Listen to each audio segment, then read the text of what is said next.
woods. There lived an old kayak, a witch. Howard, how are you? I'm very well, thanks. Thanks very much for speaking to me. Yeah, happy Easter as well. Thank you. Yes, happy Easter too. Yeah.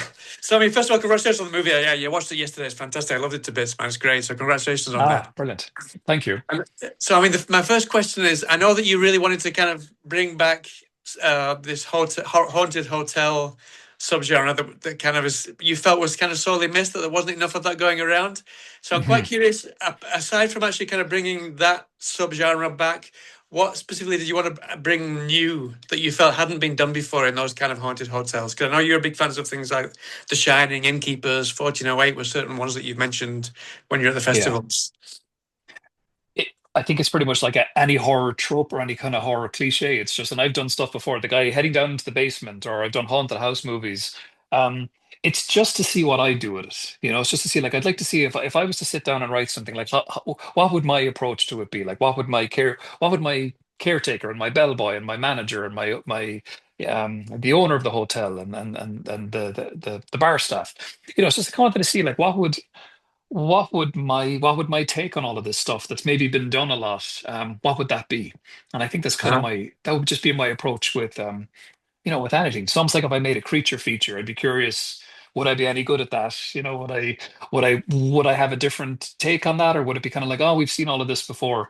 Even though, obviously with horror movies, there's only so much you can do, but it's your, how do you approach it? And I think that was it. It was like, a haunted hotel seems like such, it's such interesting territory to enter for a character, and then away we go.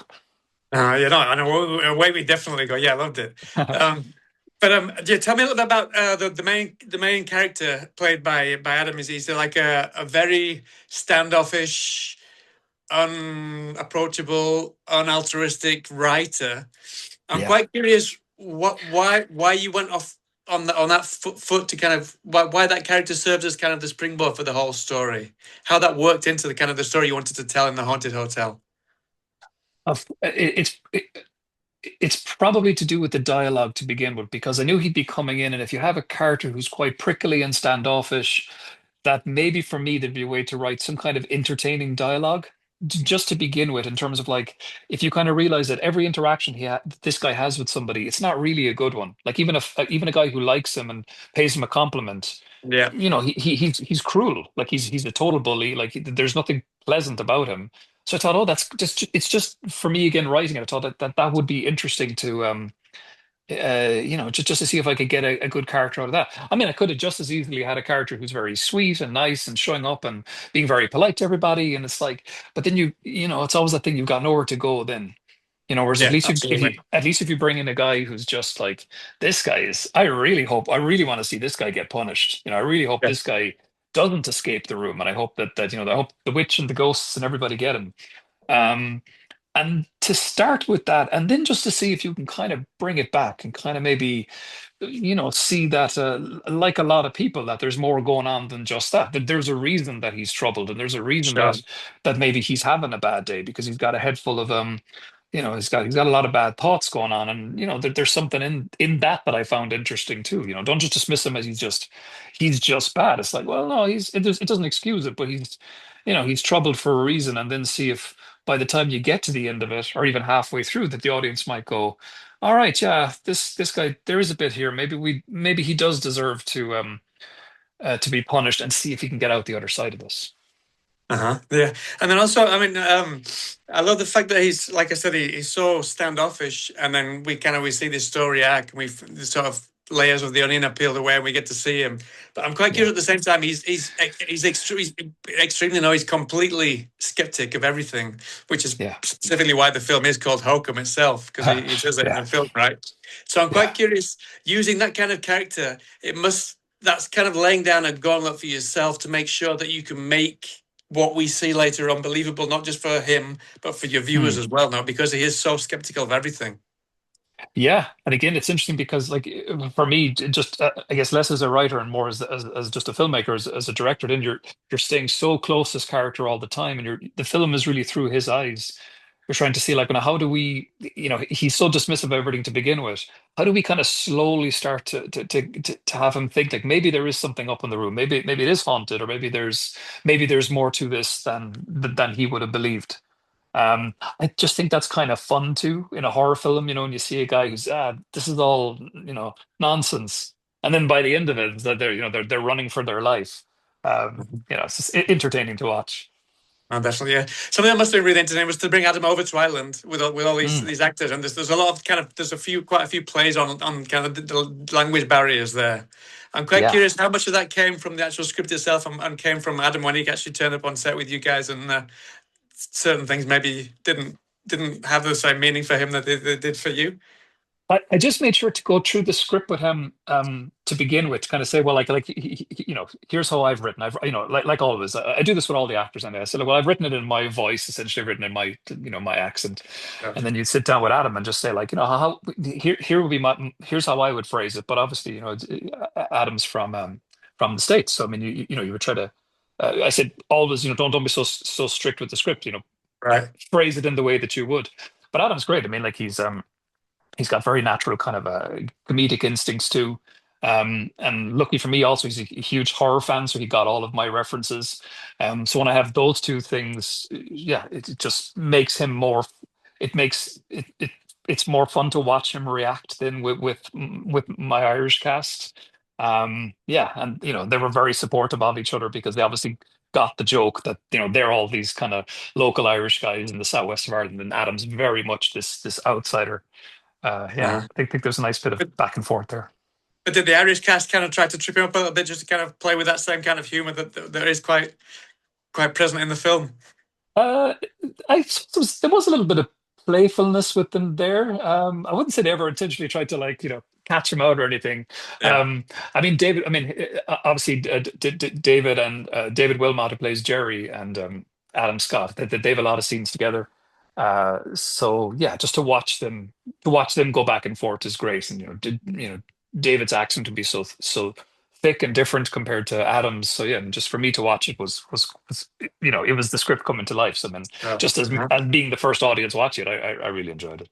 But talking of the script coming to life, a lot of the time is a lot of there's not much dialogue, if any. Mm, A lot of the time we're yeah, just kind of focusing on the Ohm character. yeah, So I'm quite curious, how did that go from script to rehearsal and to screen? Because a lot of it is it's some of the best quotes ever from a film, but they're just with the eyes. Do you know what I mean? So yeah. how do you how does that unravel from the script to the screen? Because that must be really difficult to write and then to kind of trans transplant it onto the screen, no? It is. I guess I was lucky though because I had spent maybe 10 years or so making short films. Like while working my day job, I was always making these little short films, but they were silent, no dialogue, and that was just because budget All right. restraints or working with non-actors, essentially friends and family. Um, just telling stories without dialogue is something I've always really liked. And whenever I write a script, and I did something similar with my first film, Caveat, I just like these long stretches where there is no dialogue, and just see if Yeah. you can tell a story just visually, and then just with what the actor brings to it. For Hokum, my scripts are very very bare. I try not to get into too much description at all. I almost write them like bullet points, because I would storyboard heavily then. So I'd storyboard every single frame of the movie. So all of that would have been storyboarded, for all of those long sequences of no dialogue, where it's just Adam just being, essentially scared out of his mind in the room. And then once I've kind of got all that work done, it's about what an actor brings to it, and you know, luckily for me, that this is where, like, if you get a really good actor, that this is where they don't need to fall back on dialogue or voiceover, or having anybody else there to act off. I mean, as you say, a lot of this is just Adam, close-ups, Yeah. if it's wide, what he does physically. And I remember when one of the first our first day of filming was one of his first scares. He gets scared by a bell rings or something. It startles him because it's very quiet. Um, But it was great watching because like the bell rings and he starts, but like I'm not an actor at all. I don't, you know, I would be a terrible actor, but he just put his whole body into it. It was so good. It was so interesting to watch. It wasn't just like or like a shrug of the shoulders. It was like kind of defensively his hands went up. And I saw that and I went like, oh, this is gonna be great because it's like I knew that we had so much of this to go through. And I knew that we were going to once we got into like all of that silent silent scares and just him, you know, paranoid and freaking out and in the dark trying to escape. I knew that like I was in, you know, I had a really good In good hands. Yeah. I was in good hands there. I had a good partner to work with there, just because you could see that his imagination was really, you know, he was into it, which was great. Give me the wrap. Just to finish off, I just wanted to say that also that there's certain scenes where something is about to happen, probably horrific, and you cut it and leave it up to the audience's imagination, which I thought was fantastic. But I'm curious, was that always the intention, or did you actually play those out and see how they work and then cut them out? I don't think no, I don't. I think it's intentional. I don't think there's anything that any scary Yes. image that we built up to that didn't use. I heard years ago there was an interview with Sam Raimi, and I think it was on the set of The Evil Dead, and he said something like, you know, if you're making a horror movie, you should give the audience something to go home with, like some scary image that'll keep them awake at night, but at the same time hold back on stuff and so that they have to use their imagination because maybe what they'll come up with is so much worse than what you could have shown them. So there's always 100%. those two choices. And I mean, he's obviously such a master horror filmmaker. That yeah, I think it's a really good lesson. Like by all means, show something, but then try to hold back on other stuff and kind of leave it hanging in the air so the audience go, I wonder what would have happened there or what Yeah. they saw, you know? Oh yeah, definitely. I think actually more of the film than they actually put on the screen in the end, yeah, which works brilliantly. Yeah. Well, Great. listen, give me that up. So thanks so much for your time, Damien. I wish you the best of luck with the film. You don't need it because it's going to go down great for sure. And I hope to speak to you again sometime soon, sir. That'd be great, Howard. Thank you very much. All right. Thanks for Thank the you. chat. Cheers then. Bye now. Take care. Cheers. Thank you.